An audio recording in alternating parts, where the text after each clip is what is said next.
महाराष्ट्राच्या शिक्षण संस्थेने अनेक वर्ष अतिशय उत्तम काम, अनेक गाववाडी वस्ती जिल्हा तालुक्यापर्यंत नेण्याचं अतिशय उत्तम काम केलं।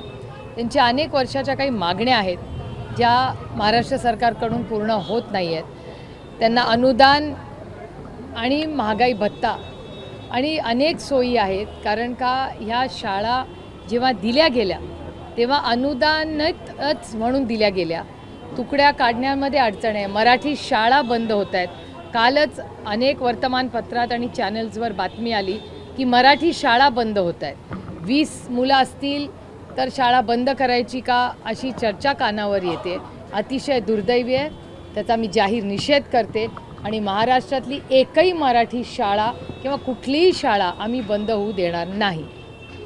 ताई, मुंबई विद्यापीठाच्या पदवी प्रमाणपत्रावर मुंबई विद्यापीठाच्या नावाच्या स्पेलिंगमध्ये चूक झालेली आहे। महाविद्यालयाच्या मुंबई विद्यापीठाकडे तशा तक्रारी देखील गेलेल्या आहेत। हां, दिस इज अ क्लेरिकल जॉब, त्यांनी करून गेला पाहिजे। ज्या पद्धतीने शिक्षण संस्थेचा जो प्रश्न आहे, कारण की गेल्या अनेक दिवसापासून पवित्र पोर्टल संदर्भात तुम्ही वारंवार प्रश्न विचारले जातात। ज्या शाळेत शिक्षक आहेत त्यांना खरं तर बाहेरच्या आम्ही पवित्र पोर्टलच्या विरोधात नाही। आमचं म्हणणं आहे की पवित्र पोर्टलनी फ्लेक्सिबिलिटी दाखवावी, त्याच्यात सुधारणा आणावी, हीच आमची माफक अपेक्षा आहे आणि सरकारने आम्हाला सहकार्य करावं। कारण का पवित्र पोर्टल आत्ता जे सरकारने केलेलं आहे ते संस्थांना योग्य नाही आहे आणि त्याचा डेटाही आम्ही दाखवलेला आहे। त्याच्यामुळे पवित्र पोर्टलच्या विरोधात आम्ही नाही। पवित्र पोर्टल हे जास्त चांगल्या पद्धतीने त्याची अंमलबजावणी करावी एवढी आमची मागणी आहे। संतोष देशमुख हत्या प्रकरणात सीआयडीच्या आरोपपत्रामध्ये वाल्मिक कराड हेच प्रमुख सूत्रधार आहेत। संतोष देशमुख हत्या प्रकरणातला असं नमूद करण्यात आलेलं आहे। जो व्हिडिओ आहे जो मारहाणीचा प्रकरणाचा तो आता सोशल मीडियात व्हायरल झालेला आहे। कुठेतरी वाल्मिक कराड यांच्याकडून आरोपाची गेले बाब समोर येते, तेच मास्टर माइंड असं स्पष्टपणे म्हटलं। संतोष देशमुख कुटुंबियांना म्हटलं, पण आता आरोपपत्र देखील असं स्पष्टपणे हे मला काही आश्चर्य वाटत नाही, कारण का ज्या पद्धतीने अमानुष पद्धतीने हा खून झालेला आहे बीडमध्ये, आणि मला एकच प्रश्न आहे की ह्या व्यक्तीची हिंमतच कशी होते, त्यांना ही संधी, ही सत्ता किंवा हा अधिकार कोणी दिला अमानुष वागण्याचा।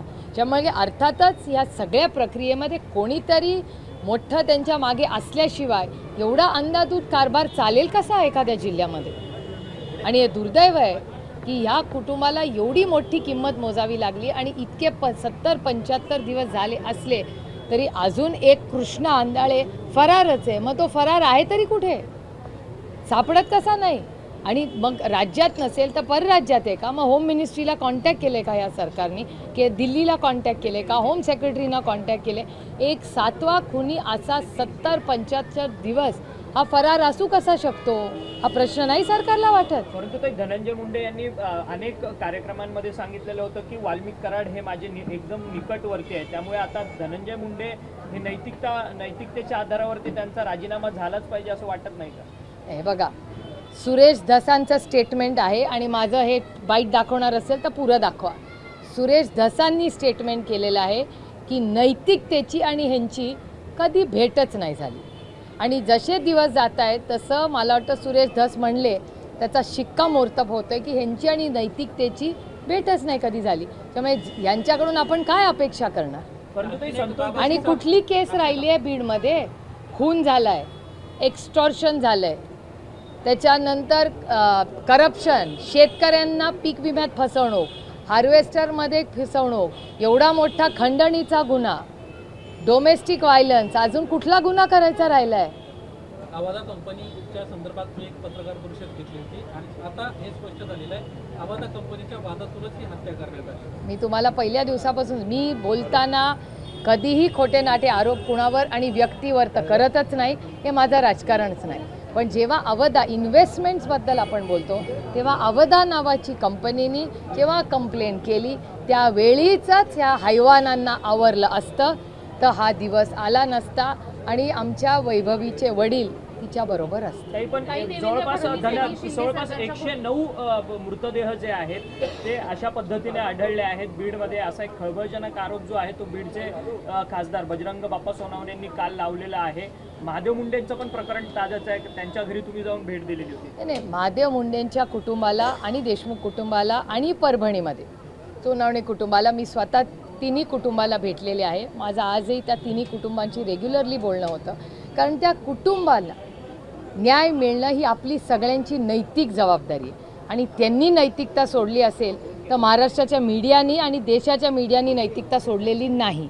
कारण का तुमच्या सगळ्यांना मी माणुसकीच्या नात्याने म्हणते की महाराष्ट्राच्या मीडियाचे मी मनपूर्वक आभार मानते की सातत्याने तुम्ही या तिन्ही कुटुंबाला न्याय देण्यासाठी प्रचंड परिश्रम केले. तुम्ही अनेक वेळा बीडला गेले.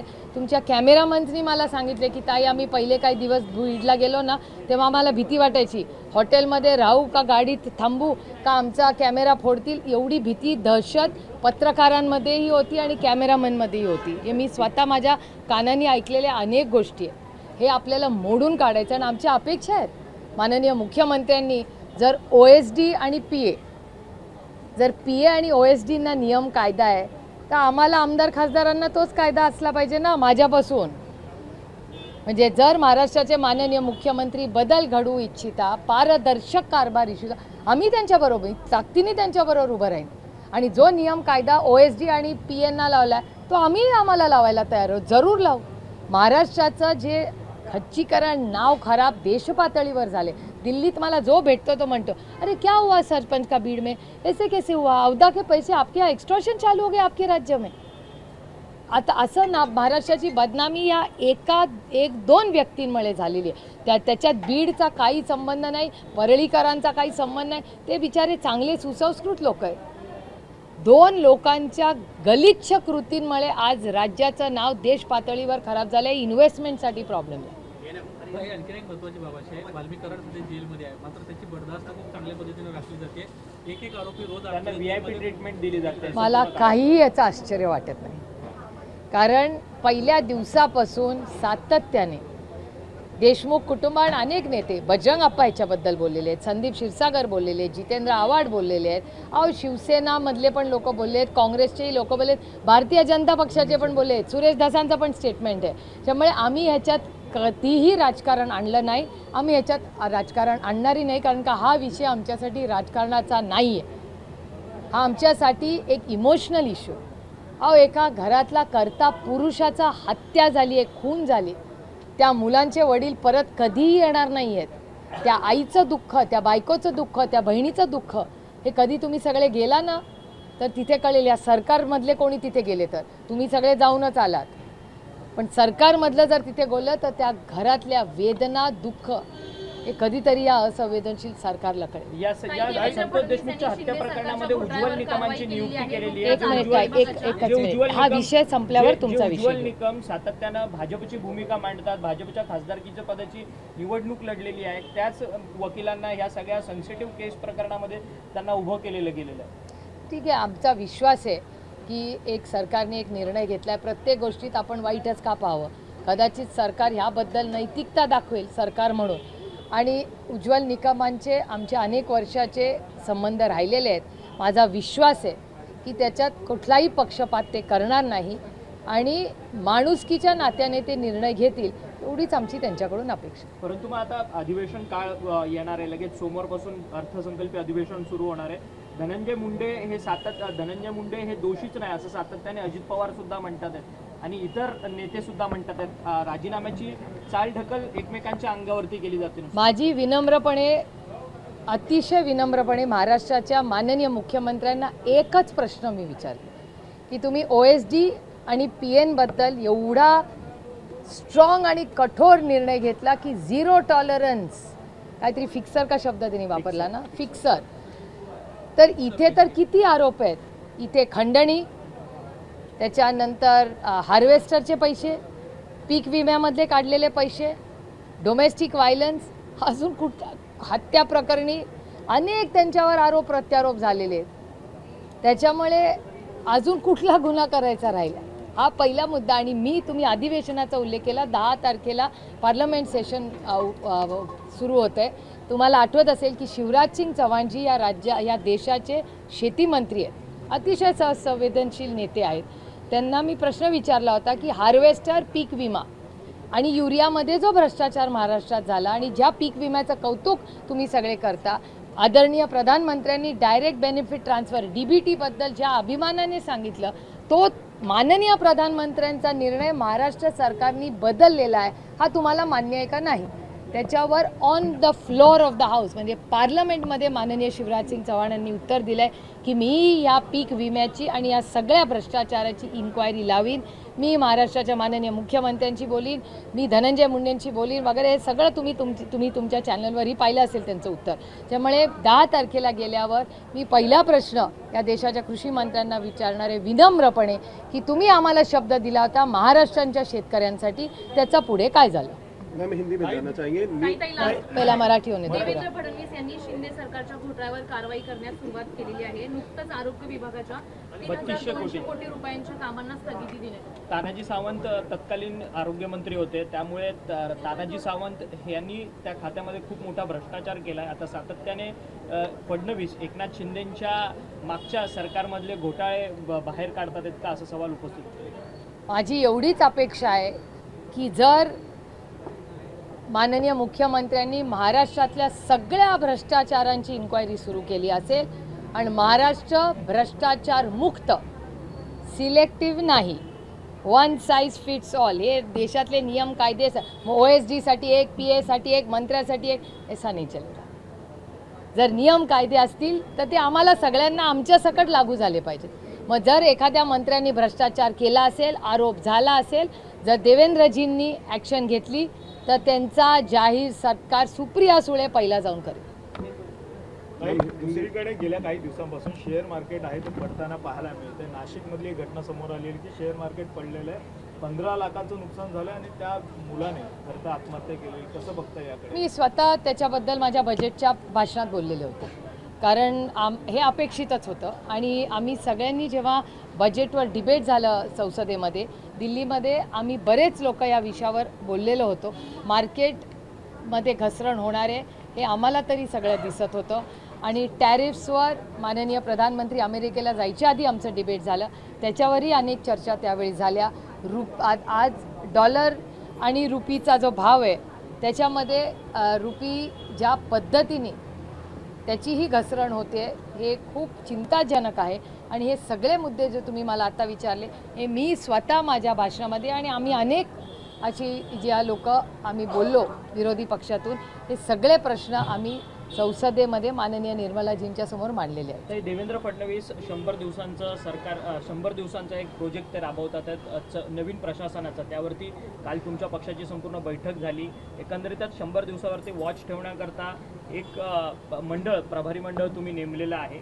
आता कशा पद्धतीने ते काम करणार आहे, शॅडो कॅबिनेट सारखं की कशा पद्धतीने? नाही, अर्थातच काल आदरणीय पवार साहेबांनी ती मीटिंग घेतली आणि माननीय जयंत पाटील साहेबांनी प्रस्ताव ठेवला काल की जयंतरावांची इच्छा होती की आम्ही सगळ्यांनी मिळून राज्याची अकाउंटेबिलिटी, कारण का आज टेलिव्हिजन पाहिल्यावर इतकी काळजी वाटते. म्हणजे तुम्हाला लांब कशाला, बारामती लोकसभा मतदारसंघात, बारामती विधानसभा आणि दौंड विधानसभा या दोन्ही मतदारसंघात हार्वेस्टरचा घोटाळा झालेला आहे. 8 लाख रुपये आमच्या कष्ट करणाऱ्या बिचाऱ्या शेतकऱ्यांनी त्या काळातल्या मंत्र्यांना आणि त्यांच्या माननीय देवेंद्रजी, खूप विनम्रपणे मी तो शब्द जो देवेंद्रजींनी वापरला तोच वापरते, फिक्सर, त्या फिक्सरांना दिले. आता ते परत कसे येणार, ते हार्वेस्टर मिळाले नाही मिळाले तो भाग वेगळा, त्यांचे कष्टाचे 8 लाख रुपये तर परत मिळाले पाहिजेत. त्यामुळे अशी अनेक गोष्टी या झालेल्या आहेत, उघडकीस आलेल्या आहेत. तर ह्या 100 दिवसाचं आणि गेल्या नुसतं 100 दिवसाचं तर आम्ही ऑडिट करणारच, पण त्याचबरोबर गेल्या अनेक वर्षामध्ये अनेक जिल्ह्यांमध्ये ज्या चुकीच्या पद्धतीने कामं झाली आहेत, ज्याच्यात कष्ट करणारा शेतकरी भरडला गेला आहे, किंवा आमच्या बहिणी आहेत ज्यांची नावं, म्हणजे आता तुम्ही इंदापूर तालुका बारामती लोकसभा मतदारसंघात येतो, तिथे इंदापूर तालुक्यात एकट्यात 6,000 महिलांची नावं कमी केलेली आहेत लाडकी बहीण योजनामध्ये. 6,000, 5,940 टू बी एक्झॅक्ट. त्याच्यामुळे ह्या सगळ्या गोष्टी या चिंताजनक आहेत आणि आर्थिक परिस्थिती आज राज्याची आणि देशाची ही अडचणीत आहे. मी अनेक वेळा आधी महाराष्ट्रातल्या मीडियाशी बोलताना सांगितलेलं आहे की केंद्र सरकारने फिस्कल डेफिसिट मॅनेजमेंटसाठी 2.5 लाख कोटी रुपयाचं डिव्हिडंड जे RBI देतं ते डिव्हिडंड ह्या बजेटमध्ये वापरलेलं आहे 2.5 लाख कोटी रुपयाचं. आणि महाराष्ट्राचं पुढच्या 8-10 दिवसात आपल्याला कळेल. आणि माझ्यापेक्षा महाराष्ट्राची परिस्थिती ही जास्त चांगल्या पद्धतीने पृथ्वीराज बाबा आणि जयंत पाटील साहेब तुम्हाला आणखीन चांगल्या पद्धतीने सांगू शकतील. पण देशाच्या पातळीवर मी स्वतः बजेटचं अनेक वर्ष बोलते आणि त्याचा फॉलोअप येते. आताही फायनान्शियल बजेट जेव्हा येईल किंवा आमचं जेव्हा फायनान्स बिलवर चर्चा होईल त्याच्यात देशाच्या आणि राज्याच्या परिस्थितीवर मी आणखीन पार्लमेंटमध्येही बोलीन आणि तुमच्याशी बोलीन. काही फेब्रुवारीचा लाडक्या बहिणीचा हप्ता अद्यापही आलेला नाही. कसं बघताय? कारण की 9 लाख 2100 रुपये महिला 9 लाख महिला या योजनेतून कमी झालेल्या आहेत. अजून देखील महिलांचं व्हेरिफिकेशन जे आहे ते सातत्याने होताना पाहायला मिळते. एकच जवळपास मिनिट. 50 लाख महिला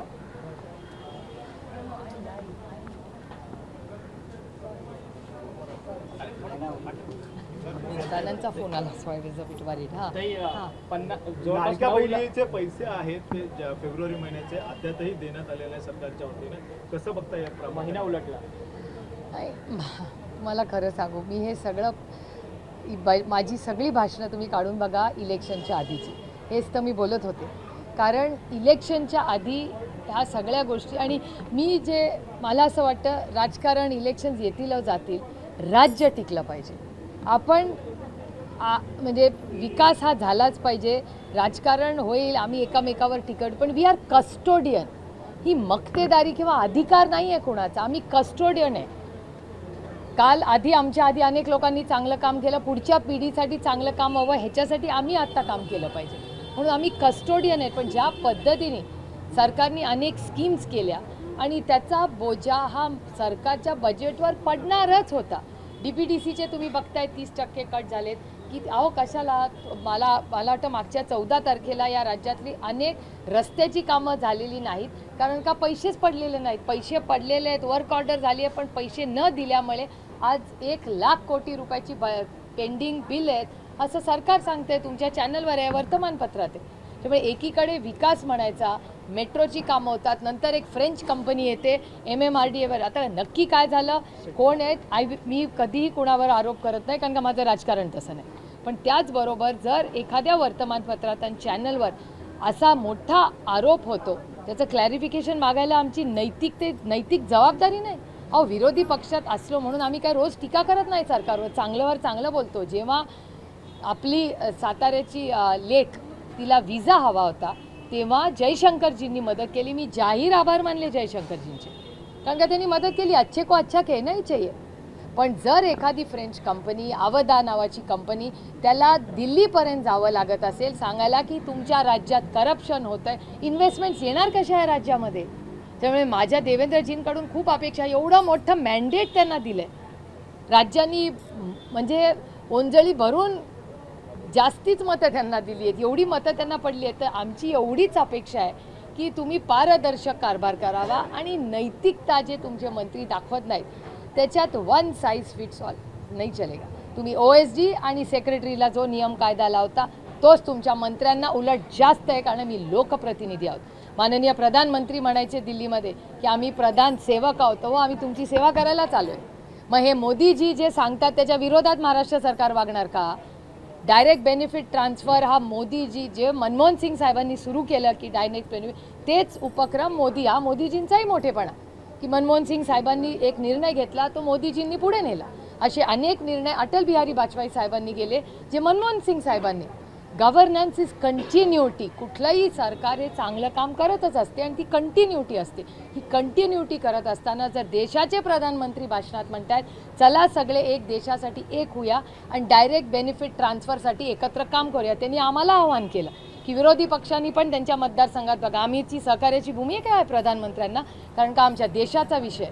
अशा वेळी त्यांच्या असलेल्या डबल ट्रिपल इंजिन काय त्यांचं सरकार असेल त्या डबल ट्रिपल इंजिन सरकारमधला मंत्री म्हणतो विदाऊट परमिशन की मी डायरेक्ट बेनिफिट ट्रान्सफर कॅन्सल करतो आणि मी गोष्टी विकत घेणार. युरिया महाग घेतलं, त्या साध्या गनी स्टॅक्समध्ये पैसे काढले. अहो काय आमच्या शेतकऱ्यांची परिस्थिती. आता ह्यांची इन्क्वायरी झाली नको.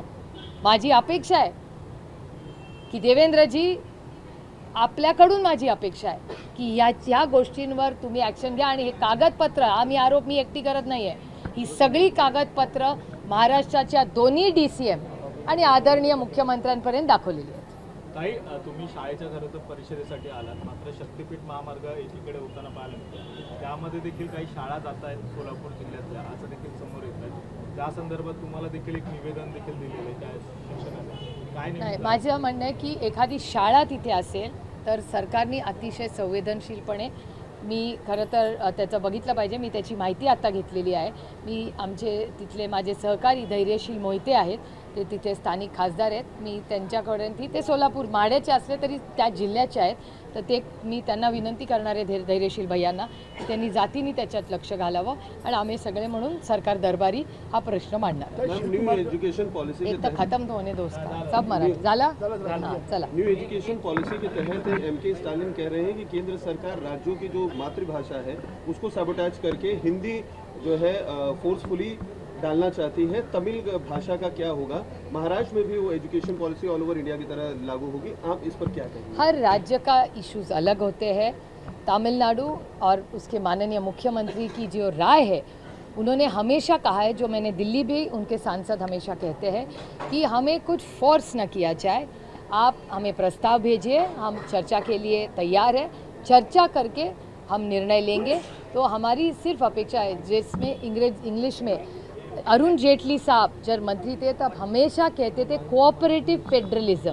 कोऑपरेटिव फेडरलिज्म से ही ये देश चलता आ रहा है और हमारी कोशिश है कि अगर केंद्र सरकार कुछ प्रस्ताव दे तो उस पर चर्चा होनी चाहिए. किसी की भी सरकार हो, कोई भी राज्य हो, लेकिन राज्य का भी मान सम्मान होना ही चाहिए.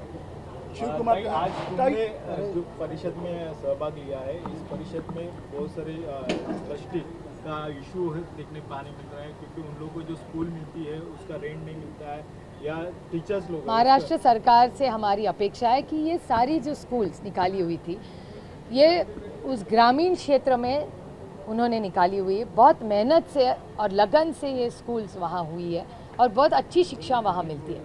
तो महाराष्ट्र सरकार की ऑफिशियल ये स्कूल्स है और उनके लिए मैं इंफ्रास्ट्रक्चर के खिलाफ नहीं हूँ, लेकिन हज़ारों करोड़ अगर आप मेट्रो के लिए दे सकते हैं तो क्या हमारे बच्चों के लिए आप पैसा नहीं देंगे? और इस संविधान में भारत रत्न डॉक्टर बाबा साहेब अम्बेडकर जी ने कहा है कि हर बच्चे का अच्छी शिक्षा मिलने का उसको अधिकार है. तो हमारी सरकार से मांग है कि हर बच्चे को अच्छी शिक्षा मिलनी ही चाहिए. मैम, हम देखने की बात सामने आई कि शिव कुमार जो है वो कांग्रेस कर्नाटक के अब एकनाथ शिंदे हो सकते हैं, ऐसी बातें सामने आई. अरे वैसी तो रोज़ बातें आती हैं. मैम, ताई, आपने JMU बताया की कि जो महाराष्ट्र VC राज्य का वाइस नाम बदनाम चांसलर हो रहा है. अब बात करें अगर भीड़ की, जिस तरीके से सरपंच की हत्या हुई, अभी तक कुछ मामला सामने नहीं आया. कैसे देखते हैं? नहीं, बहुत दुख की बात हुई जो बीड़ में घटना हुई, जो परभणी में घटना हुई. वहाँ हमारी इतनी अपेक्षा है कि उस दोनों जिन्होंने खून किया उनको फांसी होनी चाहिए, ये हमारी मांग है. मैम, जो JNU की VC है उनका ये कहना है कि जो जवाहरलाल नेहरू जी के समय का इतिहास था, कांग्रेस ने उसे तोड़ मरोड़ के पेश किया है, जिसकी वजह से आज भी जो हमारी यंग जनरेशन्स है वो अपने इतिहास को सही तरीके से नहीं पहचान पाए हैं. क्या कहेंगे? मैंने पूरा वक्तव्य नहीं पढ़ा है, तो मैं पूरा वक्तव्य पढ़ूंगी और ज़रूर आपको भाई दूँ. ताई, आपने कहा 2 लोगों का बताया कि 2 लोग जो है महाराष्ट्र राज्य का ये नाम. देखिए, महाराष्ट्र एक बहुत सांस्कृतिक ऐसा राज्य रहा है और इस देश की हमेशा साथ खड़ा रहा है और देश की उन्नति में महाराष्ट्र का बहुत बड़ा योगदान रहा है. ये बहुत दुख की बात है कि जो बीड़ में घटना हुई, परभणी में घटना हुई, यहाँ बीड़ और परभणी के लोग बहुत अच्छे हैं और बहुत संस्कारी लोग हैं. वहाँ 2-3 ऐसे लोग हैं जिन्होंने महाराष्ट्र का नाम बहुत ख़राब किया है और आज महाराष्ट्र की जो बदनामी हो रही है, ये 2-3 जो लोग हैं उन्होंने जिस तरह से गैर परिवर्तन किया है उसके कारण हुआ है.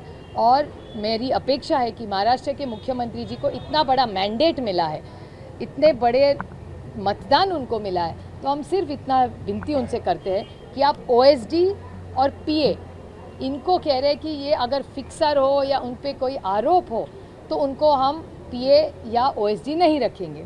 तो जिसके पर भ्रष्टाचार का आरोप है, जिसके कागज दोनों DCM साहब और मुख्यमंत्री साहब को दिए गए हैं, प्रूफ भी दिया गया है, तो उसमें एक्सटॉर्शन है, खंडनी जिसको कहते हैं मराठी और हिंदी में, उसके बाद उसमें मर्डर है, उसमें करप्शन है, उसमें डोमेस्टिक वायलेंस है। कौन सा गुनाह बचा है भाई? अगर ओएसडी के बारे में एक कंप्लेन आ जाए तो आप ओएसडी और पीए को निकाल देंगे और मंत्री को 100 खून माफ है। ये कौन सा न्याय? मैम, विपक्षी नेता की एक बहुत बड़ी भूमिका होती है किसी भी राज्य में हो। महाराष्ट्र का असेंबली सेशन शुरू होने जा रहा है। महाविकास आघाड़ी से आदित्य ठाकरे जी का नाम सबसे आगे चल रहा है। आप पार्टी अलायंस में है, क्या इस बारे में आपको लेकर चर्चा हुई है या? मेरी सरकार से बड़ी विनम्रता से विनती है कि एक सशक्त लोकतंत्र में एक विपक्ष होना ज़रूरी है। जितनी जिम्मेदारी सत्ताधारी की है उतनी हमारी भी है। तो एक थोड़ा सा बड़ा दिल लेके अगर वो एक विपक्ष में नेता, लीडर ऑफ ऑपोजिशन करे तो सरकार का भी दिल बड़ा है। और हमेशा जो सरकार में होते हैं ना, उनका दिल हमेशा बड़ा होता है, तभी तुम बड़े नेता बनो। शेयर मार्केट लगातार गिर रहा है। ये मुझे कुछ आश्चर्य नहीं लग रहा है। जब मैं पार्लियामेंट में बजट के बारे में बोली थी तभी हम सब ने कहा था कि मार्केट गिरने वाला है। हमारे सब वक्तव्य आप निकालिए, 15 दिन पहले ही हमने सब ने बोला था इकोनॉमी। उसके बाद माननीय प्रधानमंत्री जी तब अमेरिका जाने वाले थे, तो हम सबको चिंता थी कि ये टैरिफ्स का क्या होगा। और आप देख रहे हैं क्या किस तरह से ये सारा जो अमेरिका का टैरिफ का रिश्ता और उसका इम्पैक्ट, क्योंकि आज Bharat is not an insulated economy, it's an open economy. तो जो विदेश में दुनिया में होता है उसका डायरेक्ट इम्पैक्ट भारत पे पड़ता है। आप आज रुपी देख रहे हैं क्या हो रहा है हाल रुपी का। तो इस ख्याल से ये बहुत हमारी विनती भी केंद्र सरकार के रही है कि आप भारत की इकोनॉमी पे एक ऑल पार्टी मीटिंग बुलाइए, क्योंकि इस बजट में हमेशा फिस्कल मैनेजमेंट जो होता है, इसके 2.5 लाख करोड़ रुपया का डिविडेंड का जो पैसा आरबीआई में होता है वो लेके इस टाइम बजट में फाइनेंशियल डेफिसिट कवर हुआ है इस केंद्र सरकार का। तो मेरे ख्याल से ये बहुत चिंताजनक है और देश के लिए हानिकारक हो सकता है। इसलिए भारत सरकार ने कुछ अच्छे कदम उठाने चाहिए। महाराष्ट्र सरकार का आपने कहा मैम बड़े दिल होने चाहिए, तो क्या इस बड़े दिल के लिए विपक्ष का नेता आप लोगों की तरफ से अभी नाम तय हुआ है कि नहीं? हम लोग सोच रहे हैं, हम सब साथ में, महाविकास आघाड़ी जो निर्णय लेगी साथ में लेगी और हमारी कोशिश है कि बड़ा दिल रख के उन्होंने एक एलओपी करना है। नीलम शिंदे की फैमिली को वीज़ा मिल गया है, अगर आपने ट्वीट किया था उनके पिताजी को और उनके भाई को वीज़ा मिल गया। मेरी बात भी हुई नीलम शिंदे जी का, जिस अच्छे परिचय 2 लोगों ने, जो हमारे वहाँ के सांसद हैं, हमारे एमएलए थे बाला साहेब पाटिल, वो और बहुत सारे चैनलों ने वो जब दिखाया तब मेरा जयशंकर जी के ऑफिस से बात भी हुई। बहुत अब सहकार्य मिनिस्ट्री ऑफ एक्सटर्नल अफेयर्स ने किया। उसके बाद यहाँ की जो अमेरिकन काउंसलेट है उनसे भी हमारी बात हुई, उन्होंने भी बहुत सहकार्य किया और उस फैमिली को आज न्याय मिल रहे। मेरे ख्याल से हम सब ने उस बच्ची के लिए प्रार्थना करनी चाहिए। मैम, दिल्ली विधानसभा जो है सेशन जो चल रहा है उसमें विपक्ष के जो नेता हैं, चाहे आतिशी हो या उनके पार्टी के जो विधायक हैं, जब भी कोई आवाज़ उठाते हैं उन्हें बाहर का रास्ता दिखा दिया जाता है। ये कहा जा रहा है कि बीजेपी के साथ जिस तरीके का ट्रीटमेंट जो है अरविंद केजरीवाल ने किया था उसी तरीके की चीज़ें दिखाई दे रही है। लोकतंत्र में इस तरह की घटना को आप कैसे देखते हैं? मेरे ख्याल से किसी भी लोकतंत्र में एक दूसरे का मान सम्मान होना ही चाहिए, भले सत्ता में हो या विपक्ष में हो। और यही संस्कार महाराष्ट्र में हम सब ने दिखाया और हमारी तरफ से हमेशा कोशिश रहेगी, भले सत्ता में हो या विपक्ष में हो, एक सशक्त लोकतंत्र में दोनों की जिम्मेदारी उतनी ही है और समान है। महाराष्ट्र में हम एक भी मराठी स्कूल बंद होने नहीं देंगे। इस संविधान में हर बच्चे को स्कूल मिलना और शिक्षा मिलना उसका अधिकार भारत रत्न डॉक्टर बाबा साहेब अम्बेडकर ने दिया हुआ है। और ये सरकार अगर एक भी मराठी या कोई भी स्कूल बंद करे, हम पूरी ताकत से उन बच्चों के लिए और स्कूल के लिए लड़ेंगे। एबीपी माझा, उघडा डोळे बघा नीट।